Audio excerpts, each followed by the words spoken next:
அதேதான் அதேதான். Stalin uncle, what uncle, is very wrong uncle.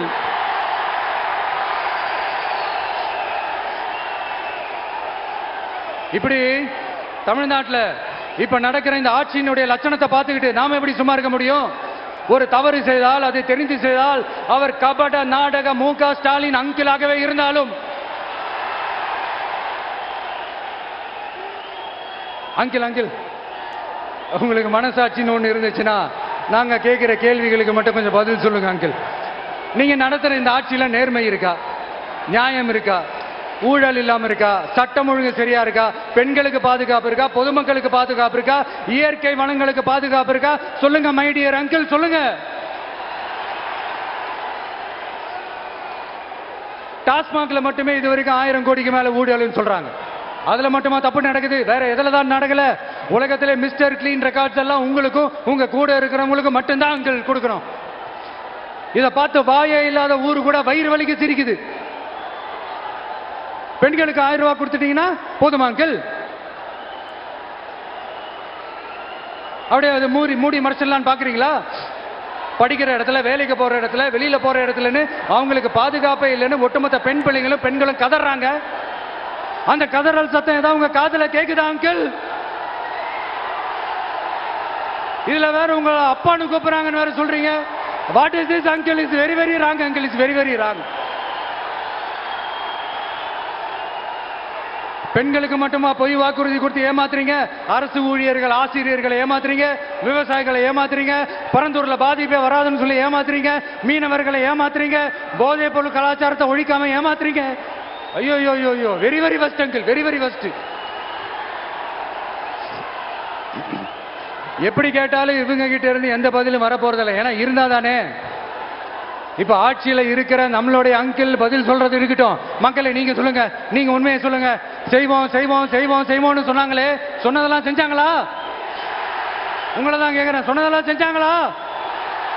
சத்தமா சத்தமா மை டியர் அங்கிள், கேக்குதா?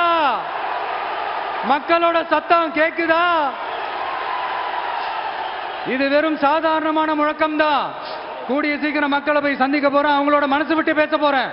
அதுக்கப்புறம் இந்த சாதாரணமான முழக்கம் இடி முழக்கமா மாறும்.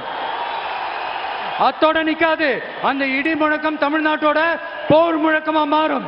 அந்த போர் முழக்கம் உங்களை ஒரு நிமிஷம் கூட தூங்க விடாது. நடக்குதா இல்லையான்னு பாருங்க.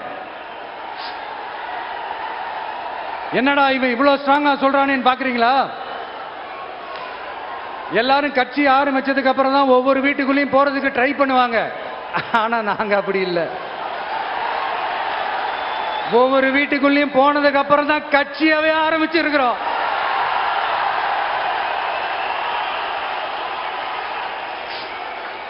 அதனால ஒட்டுமொத்தமா எல்லாருமா சேர்ந்து இந்த திமுக ஆட்சிய, கபட நாடக திமுக ஆட்சிய 2026 தேர்தலில் வீட்டுக்கு அனுப்புறோம். வீட்டுக்கு அனுப்புறோம். என்ன நண்பா, சரிதானே? என்ன நம்பி செய்வீர்கள் தானே? இப்போ உங்களுக்கு சின்னதா ஒரு சர்ப்ரைஸ். நம்ம கட்சியினுடைய வேட்பாளர் பட்டியலை இப்ப நான் அறிவிக்க போறேன். மதுரை கிழக்கு வேட்பாளர் விஜய். இன்னும் முடிக்கல, ஒரு நிமிஷம், இன்னும் முடிக்கல. மதுரை மேற்கு வேட்பாளர் விஜய். மதுரை மத்தி வேட்பாளர் விஜய்.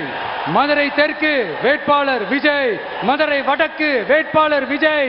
மேலூர் விஜய். சோழவந்தான் விஜய். திருப்பரங்குன்றம் விஜய். திருமங்கலம் விஜய். உசிலம்பட்டி விஜய்.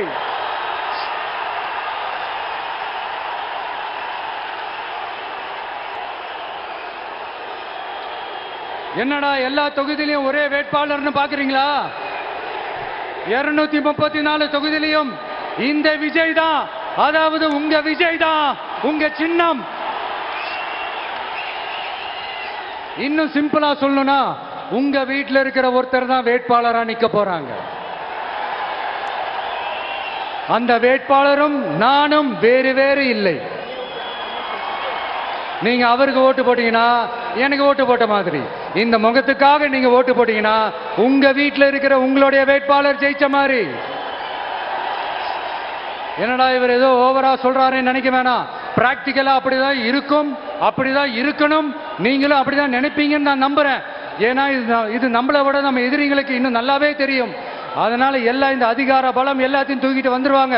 வரட்டும், பாத்துக்கலாம். TVK will take it, TVK will meet it, TVK will compete with it and TVK will conquer it, TVK will conquer it.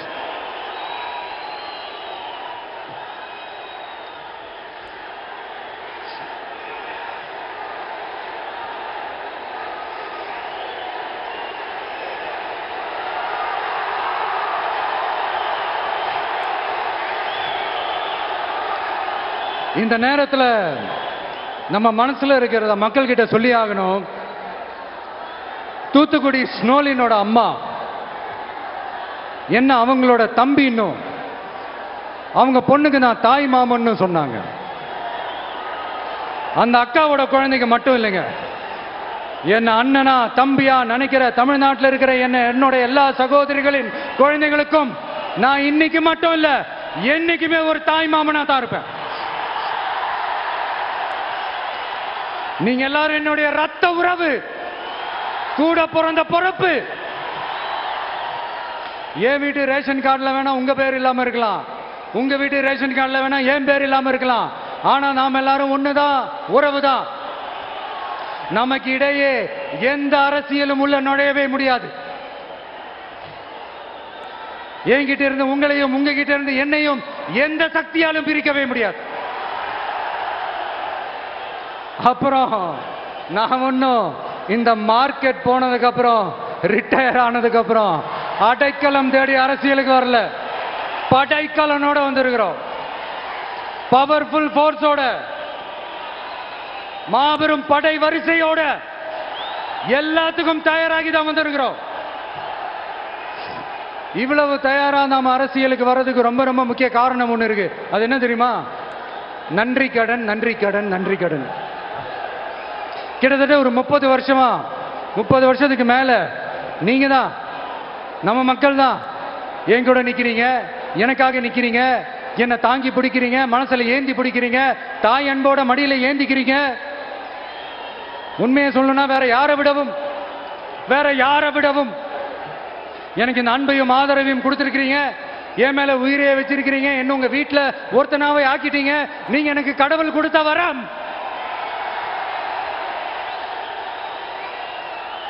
உலகம் பூரா நமக்காக நம்ம கூட நிக்கிற நம்ம மக்களை நான் எப்படி மறப்பேன்?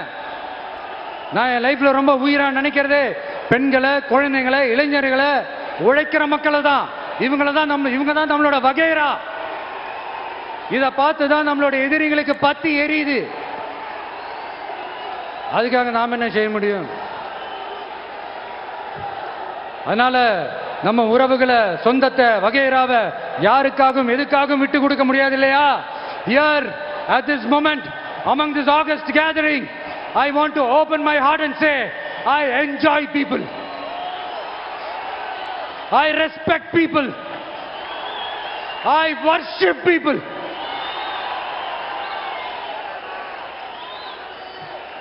சரிப்பா, இவ்வளவு செஞ்ச நம்ம மக்களுக்கு நன்றி கடனா உன்னால முழுமையா செலுத்த முடியுமான்னு கேட்டா சத்தியமா சொல்றேன், என்னால முடியாதுதான்.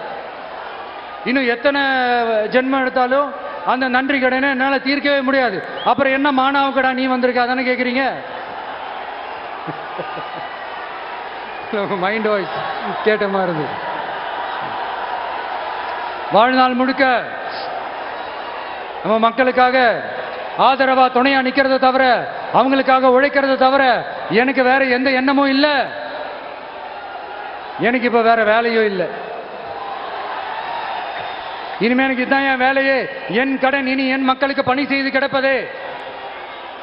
இப்படியா ஹார்ட் டு ஹார்ட் யதார்த்தமா பேசிய பழகிட்டோம். இதுக்கு மேலேயும் எனக்கும் மக்களுக்கும் இடையே இருக்கிற அந்த உறவை பத்தி நான் பேச ஆரம்பிச்சேன்னா ஒரு மாதிரி எமோஷனல் ஆயிடுவேன். அப்புறம் அதை கண்ட்ரோல் பண்றது ரொம்ப கஷ்டம். அதனால என்ன மனசார நேசிக்கிற நம்ம மக்களுக்கு ஒன்றே ஒன்று சொல்றேன்.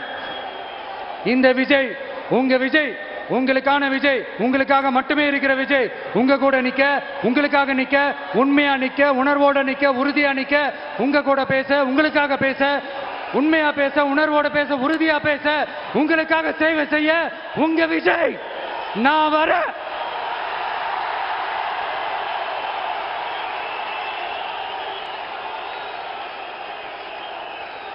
சொல்லல முக்கியம், செயல் செயல் செயல் தான் முக்கியம். செய்கை தான் சும்மா சிறப்பா இருக்கணும். நான் ஆட்சிக்கு வந்தேன்னா சும்மா அது செய்வேன், இது செய்வேன், நல்லது செய்வேன், உருட்டுவேன், புரட்டுவேன், அதெல்லாம் கிடையாது. செய்யறதுக்கு, நல்லது செய்யறதுக்கு, நல்லது செய்யறதுக்கு மட்டும்தான் இந்த விஜய். அப்புறம் ஒரு அரசியல் தலைவன், அவன் சினிமாக்காரனா, நல்லவனா, கெட்டவனா, இதெல்லாம் தாண்டி அவன் உண்மையானவனா, அதுதான் ரொம்ப ரொம்ப முக்கியம். இது சம்பந்தமா ஒரு குட்டி கதை ஒன்று சொல்றேன். ஒரு நாட்டில் ஒரு ராஜா தனக்கு பக்கபலமா இருக்கிறதுக்காக, கூட துணையா இருக்கிறதுக்காக ஒரு தளபதியை தேடுறாரு. சரியான தகுதிகளோட ஒரு 10 பேர் செலக்ட் ஆகுறாங்க. ஆனா அதுல ஒருத்தர் மட்டும் தான் செலக்ட் பண்ணணும். அதனால அந்த ராஜா என்ன பண்றாருன்னா ஒரு டெஸ்ட் வைக்கிறாரு. அந்த 10 பேர் கையிலையும் விதை நெல்லை கொடுத்து இதை நல்லா வளர்த்து கொண்டு வாங்க, ஒரு 3 மாசம் கழிச்சு வாங்கன்னு சொல்லி அனுப்பி வச்சிடுறாரு. 3 மாசம் கழிச்சு வரும்போது அதுல ஒருத்தர் ஆளு உயரத்துக்கு வளர்த்திருந்தாரு, ஒருத்தர் தோல் உயரத்துக்கு வளர்த்திருந்தாரு. அதுல ஒரு 9 பேரும் நல்லா வளர்த்து கொண்டு வந்திருந்தாங்க. ஒருத்தர் மட்டும் வெறும் தொட்டியோடவே வந்தாரு. என்னன்னு கேட்டதுக்கு, நானும் தண்ணி ஊத்தி ஊத்தி பாக்குறேன், உரம் வச்சு வச்சு பாக்குறேன், வளரவே மாட்டேங்குது ராஜா, என்ன பண்றதுன்னு தெரியலன்னு சொன்னதுக்கு ராஜா அவரை கட்டி அணைச்சிக்கிட்டு, இனிமே நீதான் என்னுடைய தளபதி, எல்லா அதிகாரமும் உனக்கு தான் சொன்னாரு. ஏன்னா அந்த 10 பேர் கையிலையும் ராஜா கொடுத்தது அவித்த விதை நெல், அது முளைக்கவே முளைக்காது. அந்த 9 திருட்டு பயலும் என்ன பண்ணிருக்காங்கன்னா வேற விதை நெல்லை வாங்கி அதை வளர்த்துட்டு ராஜாவையும் மக்களையும் ஏமாத்திருக்கிறாங்க.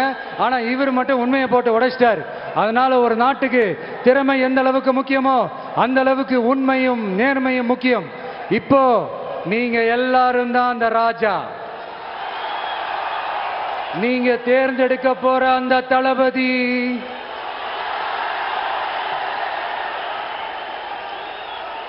சும்மா சினிமாக்காரன் சினிமாக்காரன் சினிமாக்காரன். அம்பேத்கர் அவர்களை தோக்கடிச்சது சினிமாக்காரன் இல்ல, அரசியல்வாதி. காமராஜர் அவர்களை தோக்கடிச்சது, இங்க விருதுநகர் பகுதியில் தோக்கடிச்சது சினிமாக்காரன் இல்ல, இன்னொரு அரசியல்வாதி. இன்னைக்கும் நம்ம கூட வாழ்ந்துட்டு இருக்கிற நல்ல கண்ணு ஐயாவை தோக்கடிச்சது சினிமாக்காரன் இல்ல, அரசியல்வாதி. இப்படிப்பட்ட நல்ல நல்ல தலைவர்களை எதிர்த்து நின்று தோக்கடிக்கணும்னு அந்த எண்ணத்தை உருவாக்குனது சினிமாக்காரன் இல்ல, அரசியல்வாதி. அதனால எல்லா அரசியல்வாதியும் அறிவாளியும் கிடையாது, எல்லா சினிமாக்காரனும் முட்டாளும் கிடையாது. கான்பிடண்டா இருங்க, நல்லதே நடக்கும், வெற்றி நிச்சயம். மீண்டும் சந்திக்கும் வரை நன்றி, வணக்கம்.